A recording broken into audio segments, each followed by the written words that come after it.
ಜಿ5 ಇರುವಾಗ ನೀವು ನಿಮ್ಮ ನೆಚ್ಚಿನ ಶೋಗಳನ್ನ ಎಂದಿಗೂ ಮಿಸ್ ಮಾಡಿಕೊಳ್ಳುವುದಿಲ್ಲ. ಅದು ಸಂಪೂರ್ಣ ಉಚಿತವಾಗಿ. ಸಂತೋಷ ಆಹಾ ಓಹೋ ಸಂಗೀತ ಆಹಾ ಓಹೋ. ಏಯ್ ನಿಧಾನ ಕೊಡ್ಸೋ. ಸಂತೋಷ ಗಿಂತೋಷ ಅನ್ಕೊಂಡ್ ಮುಂದೆ ಇಟ್ಕಿಟ್ಬಿಟ್ಟಿಯಾ? ಏಯ್ ಎತ್ತೆ ಕೈನಾ ಎದ್ರಕೋಬೇಡ ಕಣೆ. ಅದು ನಮ್ಮ ಅಪ್ಪನ ಗಾಡಿನ ಮೊದಲನೇ ಸಲ ಓಡಿಸಿದೀನ. ಆ ಖುಷಿಗೆ ಗಾಡಿ ಓಡ್ಸಕ್ ಕೊಡು ಅಂದ್ರೆ ಕೊಡ್ತಾನೆ ಇರ್ಲಿಲ್ಲ. ಏನ್ ಗಾಡಿ ಮುಟ್ಟಕ್ ಹೋದ್ರ ಕಿಡ್ನಿಗೆ ಕೈ ಹಾಕ್ದಂಗ ಆಡೋನು. ಒಳ್ಳೆ ಹಿರಣ್ಯ ಕಷ್ಟ ಹೊಡ್ದಂಗ ಆಡ್ತಿದ್ದ. ನಮ್ಮವ್ವ ಕಂಟಪ್ ಕೀ ತಂದ್ ಕೊಡೋಷ್ಟ್ರಲ್ಲಿ ಬಂದ್ ಕಿತ್ಕೊಂಡ್ಬಿಡೋನು. ಏಯ್ ಯಾವನವನು? ನಮ್ಮ ಮಾವನ್ ಬಗ್ಗೆನೇ ಮಾತಾಡೋನು. ಏಯ್ ಏನೇ ಈಗ ಮಾತಾಡ್ತೀನಿ, ಏನೇ ಮಾಡಂಗಿದ್ಯಾ ನೀನು? ಏನ್ ಮಾಡ್ತೀನ? ಅಲ್ಲಾಡ್ಬಿಡ್ತೀನ ಅಷ್ಟೇ. ಆಮೇಲೆ ನೀನು ಬೈಕು ಇಬ್ರು ಬಿದ್ದೋಗ್ಬೇಕು. ಏನ್ ಇವಳೆ ಗುಬ್ಬಚ್ಚಿ ಅನ್ಕೋಬಿಟ್ಟವಳೆ, ರೆಕ್ಕೆ ಬಿಚ್ಕೊಂಡು ಆರ್ಬಿಡ್ತಾಳೆ. ದೊಡಗ್ಲಿ ನೀನಿರೋ ತೂಕಕ್ಕೆ ಮೊದ್ಲು ನೀನೇ ಬೀಳೋದು. ನಾನ್ ಬಿದ್ರಾದ್ರೂ ಮೈ ತುಂಬಾ ಮಾಂಸ ಇದೆ, ಏನು ಆಗಲ್ಲ. ಆದ್ರೆ ನೀನ್ ಬಿದ್ರೆ ಮೊದ್ಲು ನಿನ್ ಮೈ ಮೂಳೆ ಮುರಿಯತ್ತೆ, ಆಮೇಲೆ ನಿನ್ ಹಲ್ಲು ಮುರಿಯತ್ತೆ. ಒಳ್ಳೆ ಮಾತಾಡೆ ಇಡಂಬಿ. ಏಯ್ ನಾನ್ ಯಾವಾಗ್ಲೂ ಒಳ್ಳೆ ಮಾತೆ ಕಣೋ ಆಡೋದು. ಆದ್ರೆ ನಿನ್ ಈ ಕೆಟ್ಟು ಮುಖ ನೋಡಿದ್ಮೇಲೆ ನನ್ ಬಾಯಲ್ಲಿ ಬರೋ ಮಾತೆಲ್ಲ ಬರೀ ಕೆಟ್ಟದೇ ಆಗೋಗಿದೆ. ನಾನ್ ಹಿಂಗೆ ಗೋಡೆ ಕೊಯ್ತಾ ಇರೋ ನಮ್ಮ ಅಣ್ಣಂಗೆ ಹೇಳ್ಬಿಡ್ತೀನಿ ಅಷ್ಟೇ. ಅಯ್ಯೋ ನಮ್ಮವ್ವ ಹಂಗೇನಾರ ಮಾಡ್ಬಿಟ್ಯಾ? ಬೇಕಾದ್ರೆ ನಮ್ಮ ಅಪ್ಪ ಹೊಡೆ ಏಟ್ ಬೇಕಾದ್ರೆ ತಡ್ಕೊಬಿಡ್ಬೋದು, ಆದ್ರೆ ಶಿವಣ್ಣನ ಏಟ್ ಮಾತ್ರ ತಡೆಯಕ್ಕಾಗಲ್ಲ. ಆಮೇಲೆ ಇನ್ನೊಂದ್ ವಿಷಯ, ಮನೆಗೆ ಹೋದ್ಮೇಲೆ ನಿಮ್ಮ ಅಣ್ಣನ್ ತಾವ ನಾ ಇಬ್ರು ಜಗಳ ಆಡಿದ್ದು ಯಾವ್ದು ಹೇಳ್ಬೇಡ. ಮೊದಲನೇ ದಿನನೇ ನಮ್ಮ ಅಣ್ಣಂಗೆ ಹೇಳ್ಬಿಡೋಣ ಅಂತಿದ್ದೆ. ಏನೋ ನಮ್ಮ ಅಣ್ಣ ಅದಕ್ಕೆ ಹೇಳಿದ್ರು ಅಂತ ನೀನ್ ಬಚಾವಾಗಿದ್ಯಾ. ಅಲ್ಲ ಕಣೋ, ನಿಂಗ್ ಇಷ್ಟೆಲ್ಲ ಭಯ ಇದ್ದು ಅಷ್ಟೆಲ್ಲ ಎಗರಾಡ್ತಿಯಲ್ಲ, ನಿಂಗೆಷ್ಟು ಚರ್ಬಿ. ಅಯ್ಯ ನೀನ್ ಅಜ್ಜಿ ಲೇ, ಟಿಪ್ಪರ್ ಲಾರಿಗೆ ಸೀರೆ ಉಡಿಸ್ದಂಗಿದ್ಯಾ ನೀನು ನನ್ ಚರ್ಬಿ ಬಗ್ಗೆ ಮಾತಾಡ್ತೀಯಾ? ಏಯ್ ಮುಚ್ಕೊಂಡ್ ಗಾಡಿ ಓಡಿಸ್ತೀಯ ಇಲ್ಲ? ಅಯ್ಯ ದಡುಗ್ಲಿ ಸುಮ್ನೆ ಗಾಡಿ ಬೀಳ್ತದೆ. ಯಾವಳ ದಡಗ್ಲಿ? ಇಳಿಯೋ ಗಾಡಿಯಿಂದ ಈಗ್ಲೇ ಕೆಳಗಡೆ ಇಳಿಯೋ. ನಮ್ಮ ಮಾವ ನಂಗ್ ಕೊಟ್ಟಿರೋ ಕೀ ಕಣೋ, ಕೊಡೋ. ಆಯ್ತು ಸುಮ್ನೆ ತಮಾಷೆ ಮಾಡ್ದೆ ಕಣಮ್ಮಿ. ನೀನು ಯಾರ ದಡಗ್ಲಿ ಅಂತಾರ? ನಿನ್ಗ್ಯಾರ ಟಿಪ್ಪರ್ ಲಾರಿಗೆ ಸೀರೆ ಉಡಿಸ್ದಂಗಿದ್ಯಾ ಅಂತಾರ? ಸುಮ್ನೆ ತಮಾಷೆ ಮಾಡಿದ್ದು. ನೀನ್ ಹೆಂಗಿದ್ಯಾ ಗೊತ್ತಾ? ರಂಬೆ ಊರ್ವಶಿ ಮೇನಕೆಗೆ ನೈಟಿ ಆಗ್ತಂಗಿದ್ಯಾ. ಥ್ಯಾಂಕ್ಸ್ ಕಣೋ ಸೀನಾ. ಒಂದ್ ಗಾಡಿಗೋಸ್ಕರ ಏನೆಲ್ಲ ಸರ್ಕಸ್ ಮಾಡ್ಬೇಕು ಹೇಳ್ತಾವ.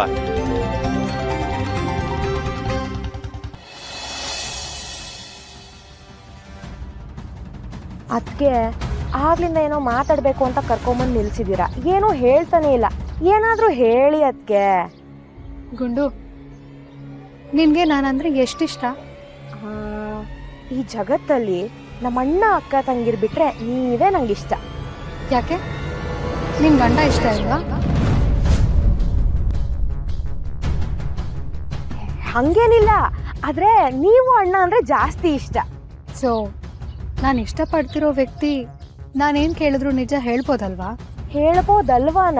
ಹೇಳಲೇಬೇಕಲ್ವಾ? ಸರಿ ಆಗಿದ್ರೆ ನಾನೊಂದು ಪ್ರಶ್ನೆ ಕೇಳ್ತೀನಿ, ನೀನ್ ನಿಜಾನ ಹೇಳ್ಬೇಕು. ಏನು ಅಂತ ಕೇಳಿ ಅದಕ್ಕೆ. ನೀನ್ ಗಂಡನ ಮನೆಗೆ ಹೋದ್ಮೇಲೆ ನಿಜವಾಗ್ಲೂ ಖುಷಿಯಾಗಿದ್ಯಾ? ಏನ್ ದೊಡ್ಡ ಮಹಾರಾಣಿ ಮೊಮ್ಮಗಳು ಇವಳು. ಎಲ್ಲ ಬೇಯಿಸಿ ತಂದು ಇವಳು ಮುಂದಕ್ಕೆ ಇಕ್ತಾರೆ. ಒಂದಕ್ ತಿಂದೆ ಹೋದ್ರೆ ಏನ್ ಯಾರು ಸಾಯಕ್ಕಿಲ್ಲ. ನನ್ ಹೊಟ್ಟೆ ಉರಿಸ್ತಿರೋಳ್ಗೆ ಹಿಂಗೆ ಆಗ್ಬೇಕು.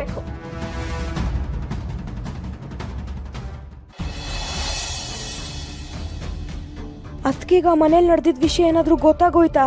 ನಿಜ ಹೇಳಿಕೊಂಡು ಅಲ್ಲೇನ್ ನಡೀತಿದೆ ಅಂತ ನಾನು ತಿಳ್ಕೊಬೇಕು.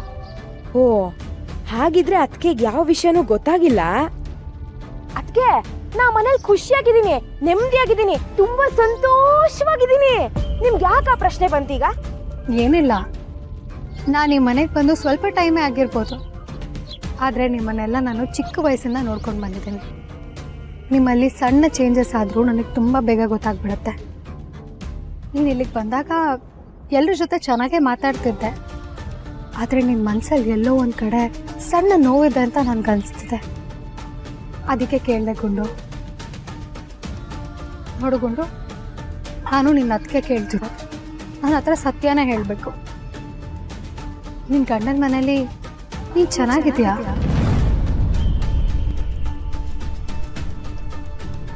ಆ ಮನೇಲಿ ನಿನ್ನ ಸೊಸೆ ಅಂತ ಒಪ್ಕೊಂಡಿದ್ದಾರ? ಪಿಂಕಿ, ಇದೇನೋ ಹಿಂಗೆ ಹೇಳ್ತಿದ್ಯಾ? ಕರೆಕ್ಟ್ ಆಗಿ ಹೇಳ್ತಾವಳೆ ಇಲ್ಲಕ್ಕ. ಯಾಕೆ ಆ ರಶ್ಮಿನ ನಿಮ್ಮನೆ ಸೊಸೆ ಅಂತ ಒಪ್ಕೊಂಡ್ಬಿಟ್ಟಿದ್ಯಾ?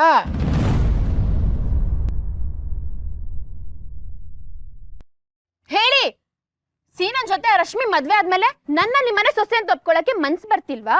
ಅಥವಾ ಆ ರಶ್ಮಿನೇ ನಿಮ್ಮನೆ ಸೊಸೆ ಅಂತ ಒಪ್ಕೊಂಡ್ಬಿಟ್ಟಿದ್ದೀರಾ?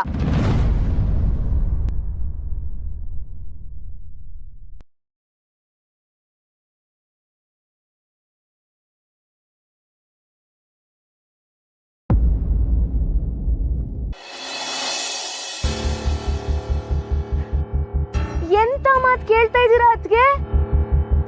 ಲೀಲಕ್ಕ ಲೀಲಕ್ಕ ಅಂತ ಸಲಿಗೆಯಿಂದ ಕರಿತಾ ಇದ್ದೀನಿ ನನ್ನನ್ನ ಮನೆ ತುಂಬಿಸ್ಕೊಂಡು ಮನೆ ಮಗಳ ತರ ನೋಡ್ಕೋತಾ ಇರೋ ನಮ್ಮ ಅತ್ತೆ ಅಂದ್ರೆ ಲೀಲತ್ತೆ ಬಗ್ಗೆ ಹಿಂಗೆಲ್ಲ ಕೇಳ್ತಾ ಇದ್ದೀರಲ್ಲ? ಏನು ರಶ್ಮಿ ನಮ್ಮನೆ ಸೊಸೆನಾ? ನಾನು ಅವಳಿಗೆ ಅತ್ತೇನಾ?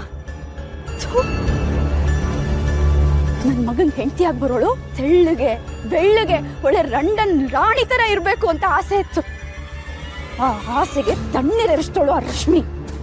ಅವಳು ನನ್ ಸೊಸೆನಾ? ಎಂತ ಕಣ್ಣಿಲ್ದವ್ರು ಬೇಕಾದ್ರೂ ಹೇಳ್ತಾರೆ ನನ್ ಸೊಸೆ ಆಗ್ಬೇಕಾಗಿರೋಳು ಪಿಂಕಿ ಅಂತವ.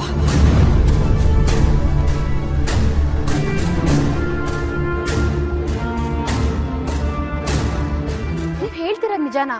ನಾನ್ ನಂಬೋದಾ ಆಂಟಿ? ನೋಡವ, ನಾನು ಅವತ್ತು ಹೇಳಿದ್ದೀನಿ ನಿಂಗೆ, ಈ ಆಂಟಿ ಪಾಂಟಿ ಅನ್ನೋದೆಲ್ಲ ಬಿಟ್ಬಿಡು. ಸುಮ್ಕೆ ನನ್ನ ಅತ್ತೆ ಅಂತ ಕರಿ. ಏನವ ನೀನು ನನ್ನ ನಂಬಕ್ಕಿಲ್ವಾ? ಅಲ್ಲ, ನಾನು ನನ್ನ ಮಗನು ಯಾವತ್ತಿದ್ರು ನಿನ್ ಪಾಲ್ಟಿನೆಯ. ಅವಳು ಆ ಮನೇಲಿ ಎಲ್ಲ ಒಂದು ಮೂಲೆಯಲ್ಲಿ ಬಿದ್ದಿರ್ತಾಳೆ. ಹೇಳು, ನಮ್ಮ ಸೀನುಂಗಂತೂ ಅವಳು ಕಂಡ್ರೆ ಆಗಕ್ಕಿಲ್ಲ. ಮತ್ತೆ ದೇವಸ್ಥಾನದಾಗೆ ಅವಳ ಜೊತೆ ನುಲ್ಕೊಂಡು ಬರ್ತಿದ್ದ. ಏನಣ್ಣ ಹಿಂಗಂತೀರಾ? ನಮ್ಮ ಯಜಮಾನ್ರ ಜೊತೆ ಬಾನು ರಶ್ಮಿನೂ ಮುಂದಕ್ಕೆ ಹೋಗ್ಲಿಲ್ವಾ? ನಾನು ನನ್ನ ಮಗ ಹಿಂದಕ್ಕೆ ತಾನೇ ಬಂದಿದ್ದು. ಮದ್ವೆ ಆದಾಗ್ಲಿಂದನೂ ನನ್ನ ಮಗ ಒಂದೀಟು ನಕ್ಕಿಲ್ಲ. ಯಾವಾಗ್ಲೂ ಪಿಂಕಿ ಪಿಂಕಿ ಅಂತ ಕೊರಗ್ತಿರ್ತಾನೆ.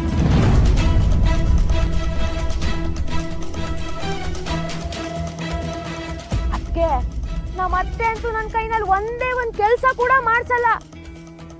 ಸೀನಾ ಏನಾರು ದೂರದಲ್ಲಿ ಕೂತಿದ್ರೆ, ಏಯ್ ಹೋಗೋ ನಿನ್ ಹೆಂಡತಿ ಪಕ್ಕ ಕೂತ್ಕೊಂಡು ಮಾತಾಡೋ ಅಂತ ಅವರೇ ಬೈದ್ ಕೂರಿಸ್ತಾರೆ. ಇನ್ನು ಊಟ ತಿಂಡಿ ವಿಚಾರಕ್ಕೆ ಬಂದ್ರಂತೂ ಅಯ್ಯಯ್ಯಯ್ಯಯ್ಯಯ್ಯೋ ಕೇಳಲೇಬೇಡಿ. ಒಂದೇ ಒಂದ್ ತುತ್ತು ಕಮ್ಮಿ ಆಗಂಗಿಲ್ಲ.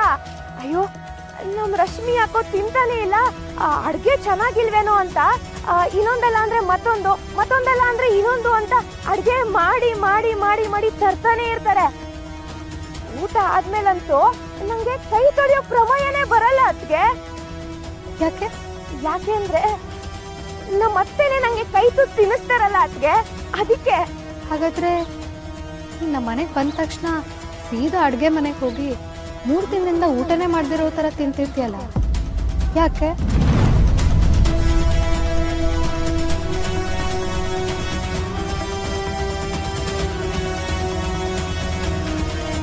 ಇಲ್ಲ ಅಲ್ಲ ಕಣೆ, ಬೇಕು ಅಂತಾನೆ ಒಳಗೆ ಬಚ್ಚಿಟ್ಟಿದ್ದೀನಿ.